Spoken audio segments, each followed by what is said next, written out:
Hey guys, it's your boy Jay Kabata back here with another video. I hope you guys are having a great day, and I'm gonna start off by saying that if you haven't started investing, you need to get started with investing. I'm gonna leave my Robinhood link down below.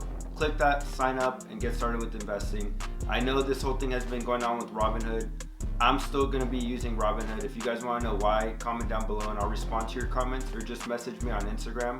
I've opened up a lot of portfolios over this last week, and I have just decided that Robinhood is the best for my investment strategy. If there's anything, go open up an account right now and start investing. Even stop watching this video and do that right now. Nah, I'm just kidding. I hope you guys do finish watching this video, and I hope you do open an account after. And I hope this video is gonna help you guys understand that you actually don't need that much money to start investing. All right, let's get into it. A major thing that I wanna talk about is an emergency fund. So actually, before you guys start investing, I want you guys to know that you should have one of these set up. Basically, an emergency fund is money that you have set aside for your bank in case something bad happens. As many of you guys know, a lot of people did lose their jobs last year due to the situation that happened. And that's a perfect example that shows you that you do need an emergency fund. So most experts say that an emergency fund should be around the amount of 3 to 6 months of bills. Now, to break it down for you, I'm just gonna use a small example. If your bills are $1,000 a month, so that's including rent, car, and whatever else you have, then that would mean that you need around $3,000 to $6,000 inside your emergency fund. Now, I know that might seem like a lot, and it can be depending on how expensive your lifestyle is. But in my opinion, as long as you have a good amount of money that you personally feel comfortable with, that if something were to happen, like if you lost your job,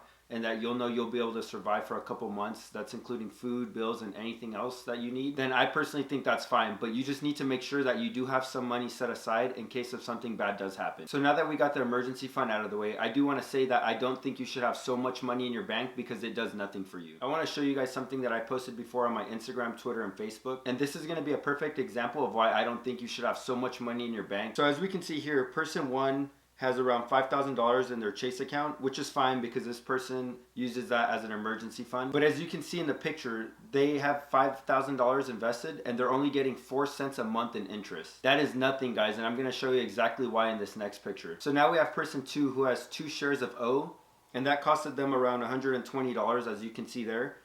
And O is a dividend company that pays you monthly. This person is getting 47 cents a month only for having invested $120. Now, I know you guys can see how big of a difference that is. One person has $5,000, they're only getting 4 cents in their Chase Bank.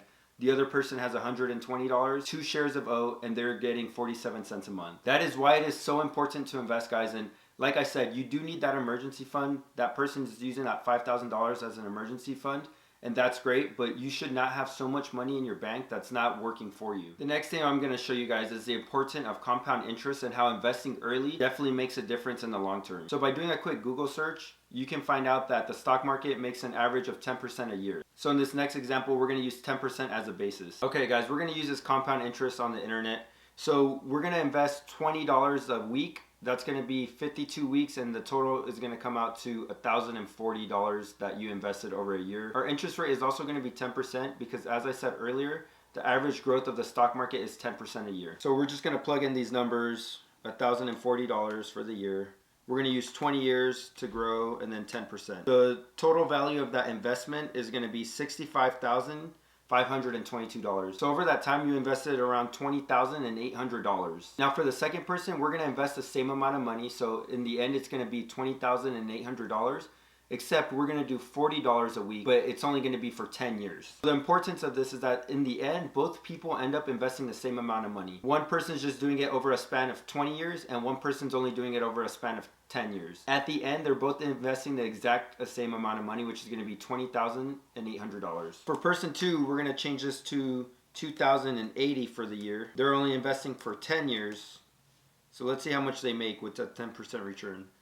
They're only making $36,464. That's a huge difference because person number two is making $29,000 less, even though they invested the same amount of money, but only because they started 10 years later and invested 10 years less, they're making that much less money. I hope that example just shows you guys how important it is to start investing now and how compound interest can really help you grow your money over time. So now to answer the big question, I hope that little compound interest example actually showed you guys what I think you should start off with. And my answer is going to be that you just need to get started investing. Even if it's $20, I just showed you guys an example how $20 a week can make you so much more money over time. That $20,800 over a span of 20 years ended up leaving that person with $65,000. Guys, my answer is you just need to invest. Start putting in $10 a week, start putting in $20 a week. Let that money grow for you guys. I'm serious. If you just start today, it's going to be better for you in the long run. Of course, you need to invest in good things, and that is going to be a huge portion. But my point of this is that if you invest in those good things and you do your research,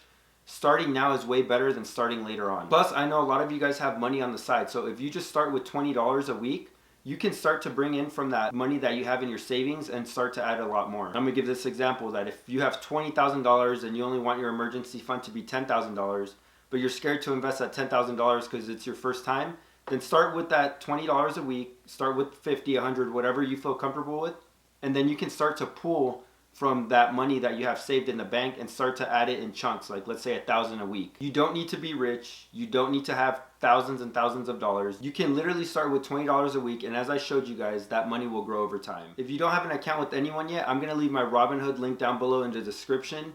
And as I said, if you're kind of scared of starting your Robinhood, message me and I'll explain to you why that's personally the best account for me. I can also give you guys my opinion on different accounts and why you should choose those if those work for you. Anyway, that's going to be all for today's video, guys. I hope this video helped you out. And if there's one thing that you need to know, as I said in the beginning of this video, it's to get started investing. You need to do that. I'm serious. I want you guys to grow your wealth with me over time, and I promise I'm going to keep investing, and I'm going to keep giving you guys things that I do to grow our wealth together. Make sure to follow me on Instagram, Twitter, and Facebook. I do respond to everyone, I promise. I will get back to you. Sometimes I am busy, but if you have a question, just message me, and I will definitely help you guys out. Until next time, guys.